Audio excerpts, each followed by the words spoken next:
بسم اللہ الرحمن الرحیم۔ ہم جو ٹاپک پڑھ رہے ہیں وہ اسلام میں نظام معاشرت کی بنیادیں۔ جب ہم اسلام کی جو نظام معاشرت کی جو بنیادیں ہیں، جب ہم ان پر عمل پیرا ہوتے ہیں تو ہمارے زندگی میں سکون آ جاتا ہے۔ اسلام میں جہاں پر بہت ساری چیزوں کے بارے میں آگاہی دیتا ہے، حکم دیتا ہے، وہاں پر ہمیں اسلام ایک چیز جو ہمیں بتاتا ہے وہ ہے ذمہ داری کا تصور۔ ایک نظریہ دیتا ہے، سوچ دیتا ہے جس کے ذریعے ہم اپنی زندگی گزار سکتے ہیں۔ ہم دیکھتے ہیں جس طرح امر بالمعروف و نہی عن المنکر کو انفرادی طور پر انجام دینا ضروری قرار دیا گیا ہے، اس طرح اسلام ان میں اجتماعی ذمہ داری کا تصور بھی پیدا کرتا ہے اور پورے معاشرے میں یہ احساس بیدار کرتا ہے کہ نیکیوں کو قائم کرنے والا، برائیوں کو روکنے والا اور ایک دوسرے کی مدد کرنے والا ہو۔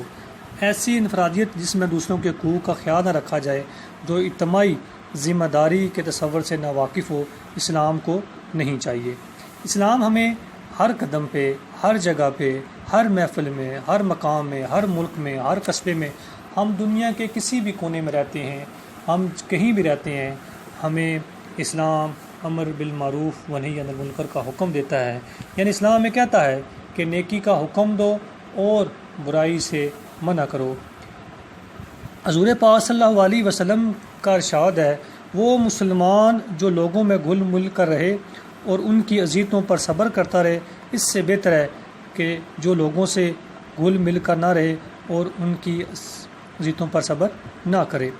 دوسری جگہ آپ صلی اللہ علیہ وسلم کا ارشاد ہے، تم میں سے ہر شخص نگران ہے اور تم میں سے ہر ایک شخص اس کی رعایا کے متعلق سوال کیا جائے گا، پس امام حاکم ہے، اس سے اس کی ریت کے بارے میں باز پرس کی جائے گی، اور ہر شخص اپنے اہل و عیال کا حاکم ہے، اس سے اس کی ریت کے متعلق دریافت کیا جائے گا، اور عورت اپنے شوہر کے گھر کی نگراں ہے، اس سے اس کی ریت کے متعلق پوچھا جائے گا، اور غلام اپنے مالک کے مال کا محافظ ہے، اس سے اس کی ریت کے متعلق باز پرس ہوگی۔ یعنی ہم دنیا میں جو رہتے ہیں، ہمیں اپنے دنیا کا جو نظام ہے اس کو بہتر سے بہتر بنانا چاہیے۔ ہم کسی بھی سوسائٹی میں رہتے ہیں، معاشرے میں رہتے ہیں، چاہے ہم استاد ہیں، چاہے ہم حکمران ہیں، چاہے ہم شاگرد ہیں، چاہے ہم ماں ہیں، باپ ہیں، بہن ہیں، بھائی ہیں، ہمارا اس دنیا میں رہتے ہوئے ہمارا کوئی بھی شعبہ ہے، ہمیں کوئی سا بھی رب تعالیٰ نے مقام دیا ہے، ہم کسی بھی نام سے پکارے جاتے ہیں، بلائے جاتے ہیں، تو ہمارا صرف یہی کام ہونا چاہیے کہ ہم دین اسلام میں مکمل داخل ہو جائیں اور ہر قدم پر، ہر جگہ صرف نیکی کا حکم دیں، برائیوں سے روکیں، نا انصافی نہ کریں، انصاف کریں۔ جب ہم انصاف کریں گے تو رب تعالیٰ ہم سے راضی ہو جائے گا۔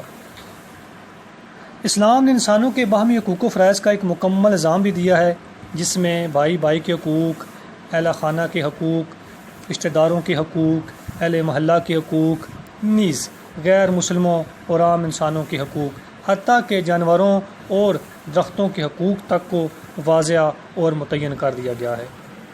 تاکہ انسان محض جذبات کی روح میں بہہ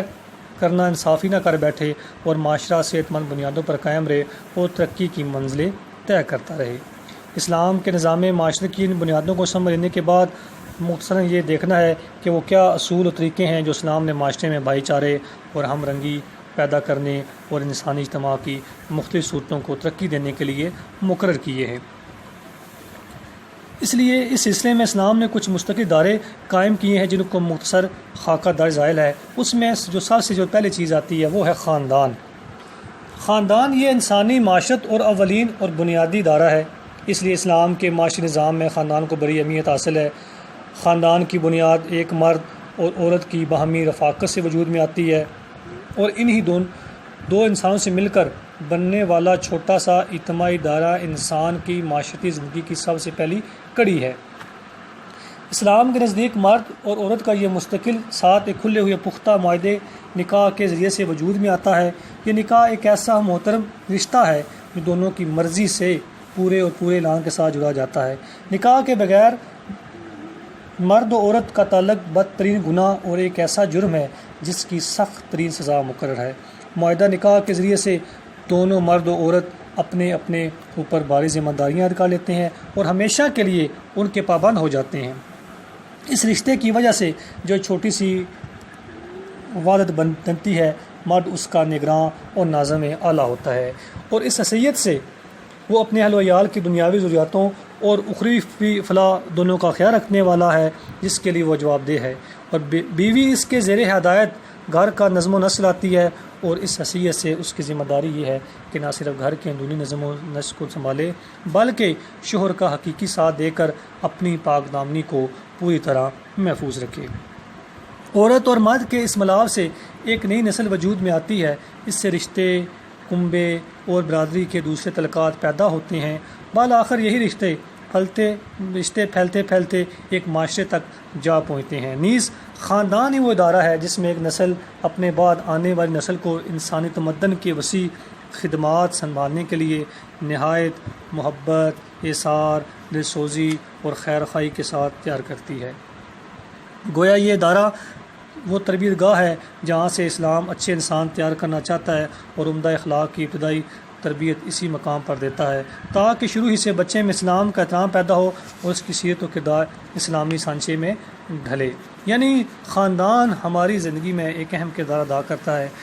خاندان اگر اچھائی کے کام کرے گا تو آنے والی جو نسل ہوگی، آنے والے جو بچے ہوں گے، آنے والے جو خاندان ہوں گے، وہ ہمیشہ مثبت رویہ رکھ کر دنیا میں چلیں گے اور زیادہ سے زیادہ نیک کام کریں گے۔ اس کے بعد ہم دیکھتے ہیں ہمارے معاشرے میں قرابت، خاندان کے بعد رشتہ داری کی سرحد ہے جس کا دائرہ کافی پھیلا ہوتا ہے۔ جو لوگ ماں اور باپ کے تعلق سے یا بھائی بہنوئی کے تعلق سے یا سسرالی تعلق سے ایک دوسرے کے رشتہ دار ہوں، اسلام ان سب کو ایک دوسرے کا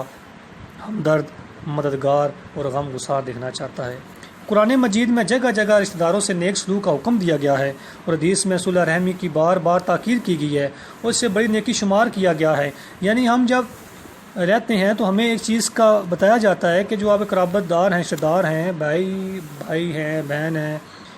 چچا چاچی ہیں، ماما ماموں ہیں، ممانی ہیں، دادا دادی ہیں، اور رشتہ دار آپ کے ہیں، تو ان کے ساتھ صلح رحمی کرو، ان کے ساتھ پیار اور محبت کے ساتھ رہو۔ حدیث میں صلح رحمی کی بار بار تاکید کی گئی ہے اور اسے بڑی نیکی شمار کیا گیا ہے، لیکن اس کا یہ مطلب ہرگز نہیں ہے کہ اسلام کے خلاف یا ناجائز کاموں میں ان کے ساتھ تعاون کیا جائے، رشتے یا قبیلے کے بے جا طرفداری سے کام لیا جائے۔ خون کے رشتوں کو اسلام نے قائم رکھا ہے اور وراثت کے قانون کے ذریعے انہیں ایک مستقل مقام دے کر صحت مند فطری